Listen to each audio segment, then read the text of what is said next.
I've decided to start the year off by starting a small series on my channel where I review and analyze my top 3 favorite games of all time. These games absolutely influence my taste in storytelling, video games, and media in general. I'm not ranking these games in any particular order since I like them all equally, so I'll just go through the games in the order in which I played them. The first video in this series will be talking about a game I first played when I was 10 years old, Rockstar's Grand Theft Auto 4.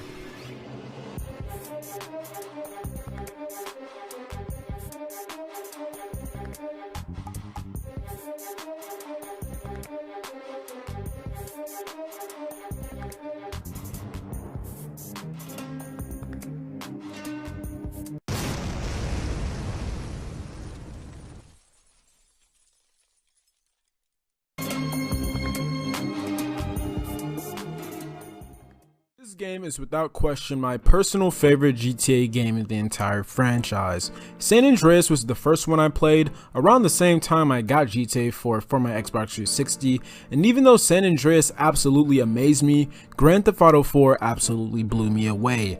And even having revisited it for this video all of these years later, it still impresses me. So what makes Grand Theft Auto 4 so great? Grand Theft Auto 4 definitely has one of, if not the best written stories in the entire GTA franchise. GTA 4 is an action crime drama that comments on issues in the real world through the use of satire, dialogue, and its story in general. Strange choices. Fuck you! Strange choices! How much? 1,000. You killed my friends for $1,000. How much do you charge to kill someone? You ruined me, you fuck! I needed the money. I had problems. You're a fucking junkie! Kill me, Dan! You fucking hypocrite. Niko Bellic and his cousin Roman moved to Liberty City to get away from their war-torn state, only to get dragged into the underground crime world of Liberty City.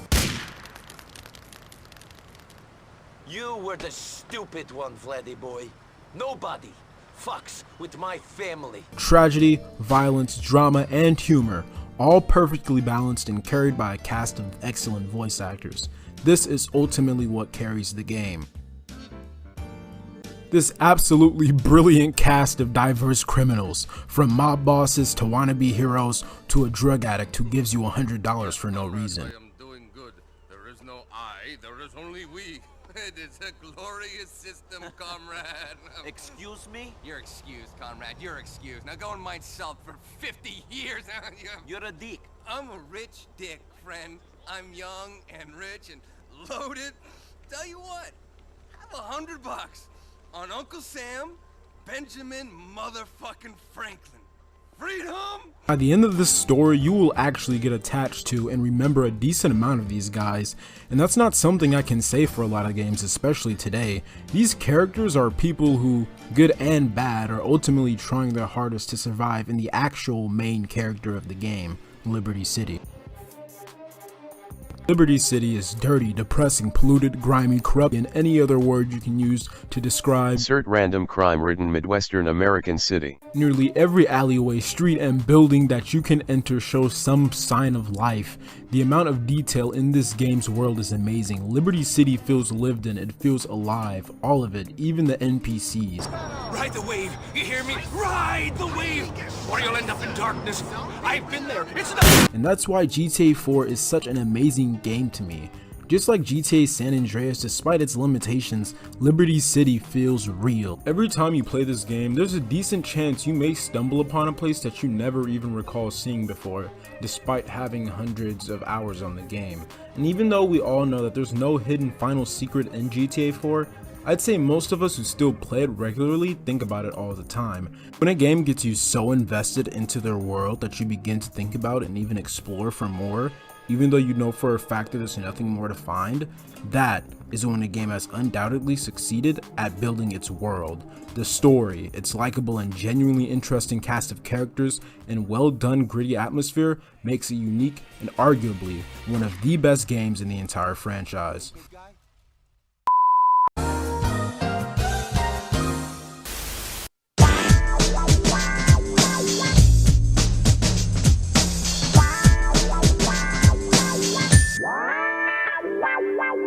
To ultimately decide how well GTA 4 holds up though as a video game, we must discuss its gameplay. I revisited this game on PC, and for the most part, even by today's standards, everything looks great, except for some of the character models, which do look kind of blocky for today's standards, but I digress.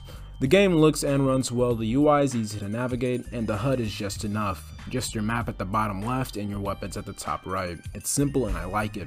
It's a lot easier to take in the environment of the game when there isn't a bunch of crap going off on your screen at once. As for the controls of the game, I feel kind of mixed about them. The hand-to-hand combat has a bunch of cool mechanics like blocking, dodging, kicking, and even countering, and while these are all really cool additions, I don't really see the point in them since outside of the story they aren't really used much. Maybe if you could work out and do boxing or something, it'd give it more of a use. But besides that, shooting is extremely satisfying, of course, mostly due to the sound design and the physics engine the game uses. The driving controls in this game are pretty controversial to say the least, with the community being mostly split about it. Some say it's just fine and others absolutely hate it. To be honest with you, I'm kind of in the middle. I mean, it makes sense in game, you know, like in universe, I shouldn't really expect to be able to handle some car that I stole off some pedestrian that works at a factory down the street for minimum wage to handle it like a race car, you know. But at the same time, the driving is sometimes just garbage. It's just trash. It's especially annoying when you're chasing an NPC during a mission and you crash into a single pole. And GTA 4 is a game that you can just keep coming back to and it never gets old. Killing pedestrians, driving around, and just exploring could probably keep you entertained for hours at a time. With that being said though, looking at its side content alone, there is not a lot here, and part of me is glad that there isn't. It's what makes the game unique and honestly holds up the atmosphere. If there are options to give Nico an afro, make your car look like this, and a mystery involving the Statue of Happiness and UFOs, while I guess that would be cool, it'd completely destroy the themes and the realism that this game specifically is going for. And I just personally don't like that kind of stuff. That's honestly why I don't really like GTA 5 that much, but that's another video for another day. So, would GTA 4 be better or worse with more side content and customization content? I mean, I can't say for certain. That's for you to decide, I guess. I don't know.